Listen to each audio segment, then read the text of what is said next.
Hello, this is going to be a bit of a grab bag. I'm just looking at four items that turned up in the Telegraph. The first one was the Tommy Robinson March in London.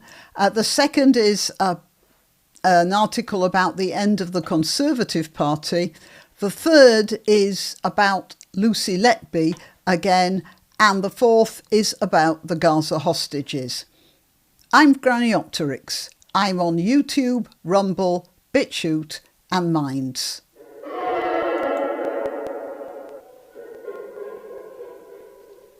There is a slight change in the way this was reported, which pleased me. Not enough, but I see a slight change. It says here, 6 arrested as Tommy Robinson supporters march in London to demand his freedom. Although it's a little way down, they don't make it look like it was automatically the Tommy Robinson supporters. It says here 6 people were arrested as thousands of Robinson supporters converged on central London. And then hundreds of police officers kept them apart from anti-racism demonstrators.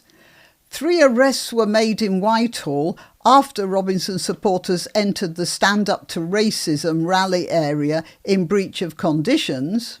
OK, and then a man was held when flares were set off in Piccadilly along the Stand Up to Racism march route. And there was another arrest near Waterloo after an officer was spat at. It is unclear which group the 2 who were detained belonged to. Now, I am pretty sure that when it comes to flares and spitting, that sounds to me more like the Stand Up to Racism type. But then I'm just making a wild guess here.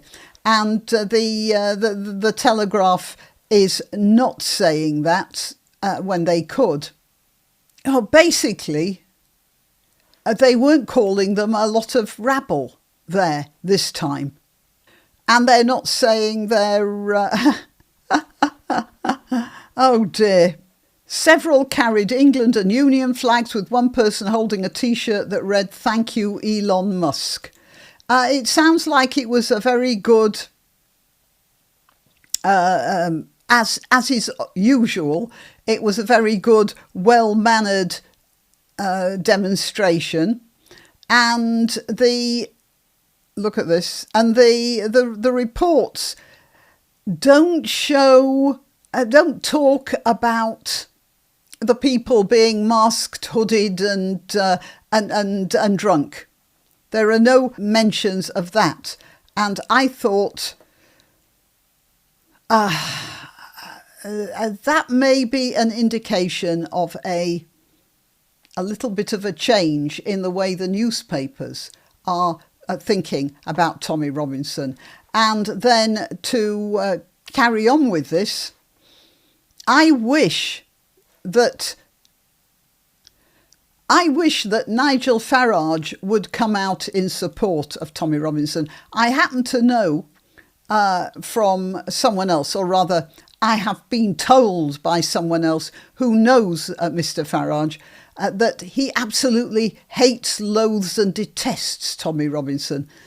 I think probably that's because Tommy Robinson rather gets in the way.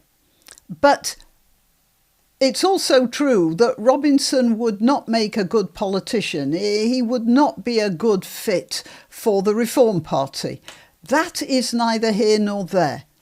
Farage should be saying he broke the law, which he did. He knew he was breaking the law and he was prepared for the legal consequences. That is, he violated a court order not to show his film Silenced, and so he's in contempt of court and should have received punishment for that. What Farage can say, and what he should be saying, is that even though he doesn't like Tommy Robinson, solitary confinement is not a proportionate punishment for a contempt of court conviction. And so I'm disappointed in Farage for that. Although Reform seem to be the party in the ascendant. James Frayne here says the end of the Conservative Party now looks inevitable. This summer marks 25 years for me, polling over focus group data. Here's one such scenario now. We may be witnessing the last days of the Conservative Party.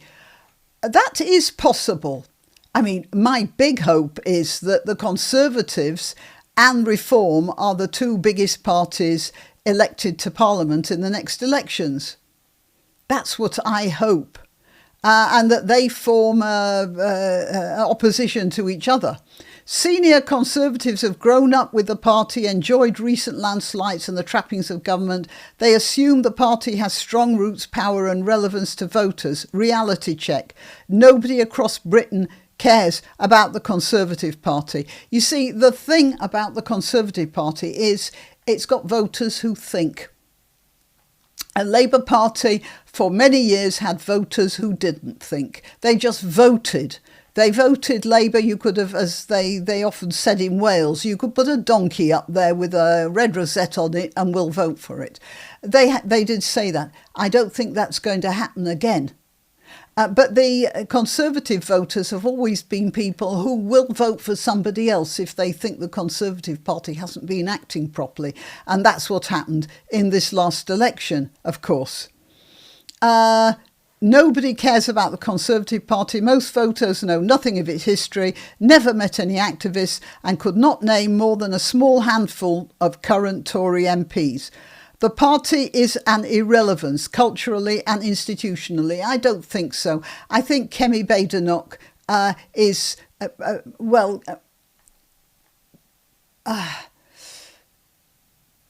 lifting the image of the Conservatives. She is quite forthright, and I think she has a very good chance of bringing the party out of the pit it had dug for itself. So, but it is always possible, of course. More established political parties have just disappeared. The Liberals, for instance, led by Gladstone in the 19th century. It was Disraeli and Gladstone and Disraeli throughout the 19th century. And the Liberal Party has more or less disappeared now. And that was because they acted badly and the Labour Party took over. Well, the Labour Party has acted badly. It looks like Reform is going to take over from them. And making a prediction based on what's going on now, I'd say Reform will win the next election and the Conservatives will be the opposition. And they'll have to prove themselves and fight back to get into their previous position. But certainly it's not a perfect political organisation. And I think one of the places where it really has fallen down is in not standing up for Tommy Robinson. Not because they agree with him, but because what the present government is doing, and the previous government, remember, is wrong. OK, now, so this is the next one. Charity refused to engage with Letby whistleblowers over red flags in testimony. What happened was that there's a charity called Compassion in Care, and they say that the nurses' accusers did not exhibit any of the usual behaviour displayed by those claiming malpractice. And that struck me as interesting, so I read on. And it says the doctors who blamed Lucy Letby for a spike in baby deaths they noticed what they called red flags in the conduct of those doctors. Because they say there is a usual behaviour displayed by people who blow the whistle on malpractice in medicine.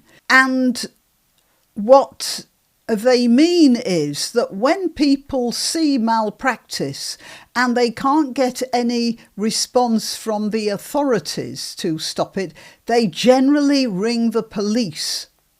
But this didn't happen in this case. doctors at the Countess of Chester Hospital said they began to suspect Letby in 2015 after a string of baby deaths and near misses, and pleaded with management to take her off the neonatal ward. OK, but police were not finally called until 2017. So what Compassion in Care is saying is that this is not normal behaviour. If the doctors had asked the management to take Letby off the ward because they suspected she was harming her patients, why did they wait 2 years without calling in the law? This is what Compassion in Care is saying. Eileen Chubb, who founded Compassion in Care in 2003, said there were a number of red flags. We've never come across a whistleblower who, if backed into a corner by an employer or the NHS, hadn't dialed 999 when people's lives had been at risk. That's what we found staggering, she says.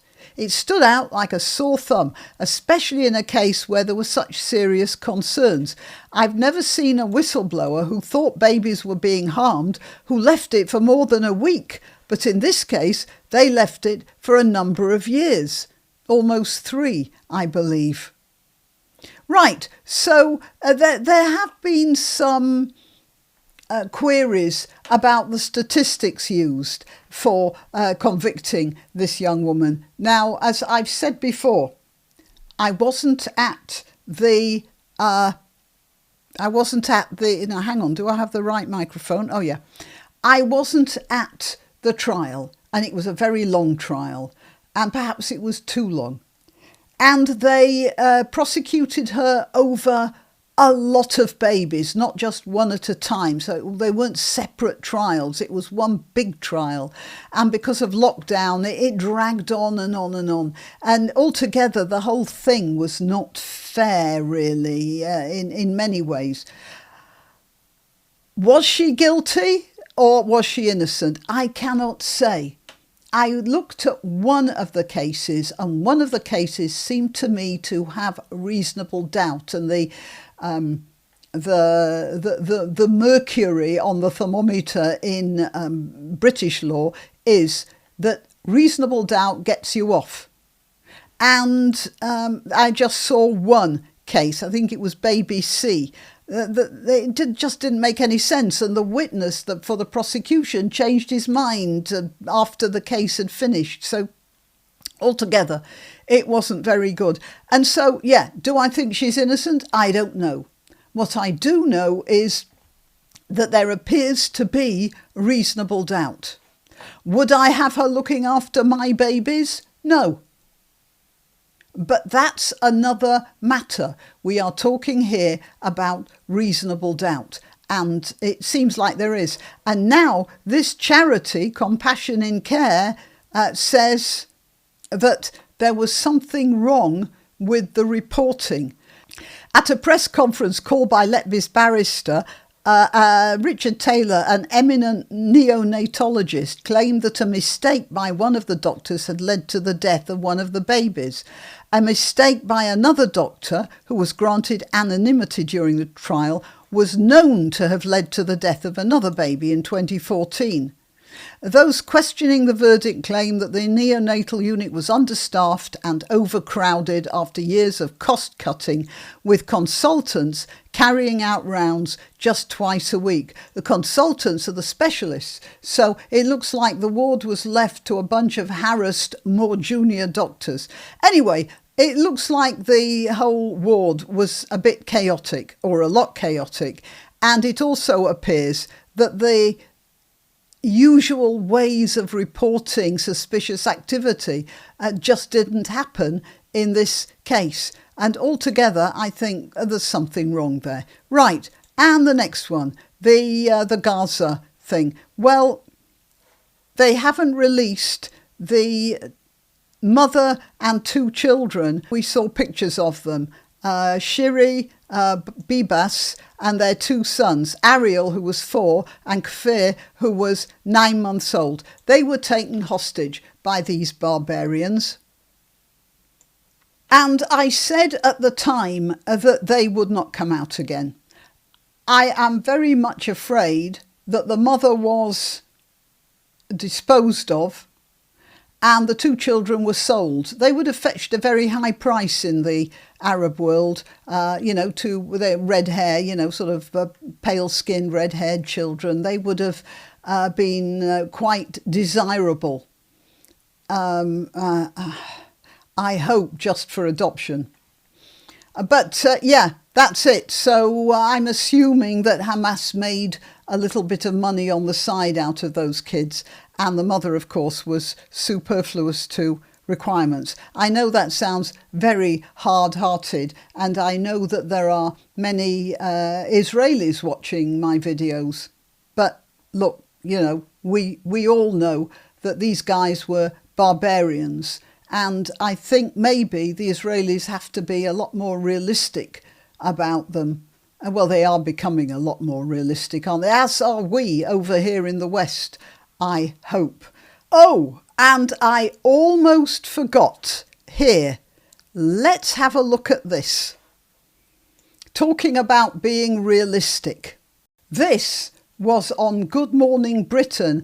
I suppose it was either on Holocaust Memorial Day or very shortly thereafter. Let's have a listen to it, should we? And a very good morning to you this Monday morning. King Charles will become the first... Monday morning. So Holocaust Memorial Day was the Sunday, so it was the day after. All right, let's go back. A very good morning to you this Monday morning. King Charles will become the first British head of state to visit Auschwitz-Birkenau later today as part of events to mark 80 years since the liberation of the Nazi death camp. 6 million people were killed in concentration camps during the Second World War, as well as millions of others because they were Polish, disabled, gay, or belonged to another ethnic group. 6 million people were killed in concentration camps during the Second World War, as well as millions of others because they were Polish, disabled, gay, or belonged to another ethnic group. During the Second World War, as well as millions of others because they were Polish, disabled, gay, or belonged to another ethnic group. Another ethnic group. No Jews at all in there. I mean, apart from anything else, talking about Auschwitz here, I believe 1.5 million Jews were killed in Auschwitz. There were others killed as well, for sure. But 1.5 in Auschwitz.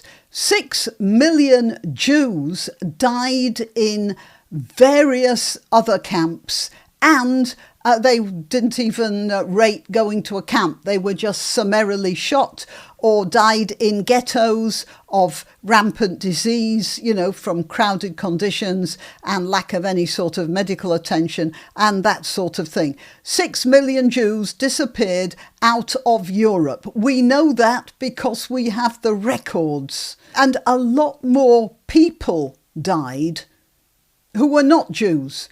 Roma died, disabled died, ordinary citizens died, all sorts of people died. It was not 6 million people who died. It was, I don't know what, maybe 10 million, maybe more. But 6 million of them were Jews, and they weren't all in Auschwitz either. So this is just awful reporting. But they couldn't say that Jews had died. There's the BBC are trying to write Jews out of the history of the world because they are following the Muslim idea of just obliterating Jews from the history of the world. I was in a class in Stanford actually, and we were doing some French literature, and the professor was talking to me about some aspect of French literature. I don't remember what it was, but he got a book down and started reading a poem. And then he looked, which he knew was by a Jewish author. And then he looked at it and he said, it says anonymous here. This book was obviously printed in the 40s in Nazi-occupied France, and they had obliterated that writer from everyone knew the poem, so they had to include it. They just took the name out, so you didn't know who it was. That was sort of interesting. That was my first introduction to the idea that some people just wanted to actually write Jews out of history. And I thought, well, at the time, that was the Nazis. That couldn't happen anywhere else, could it? BBC 2025. Shocking. OK, till next time. You can help my channel by subscribing and clicking the notification bell. That's quite important. And by sharing if you're so inclined. Links to my other channels and to donation methods are in the description. But the best way you can help is simply by clicking like and notify. Thank you.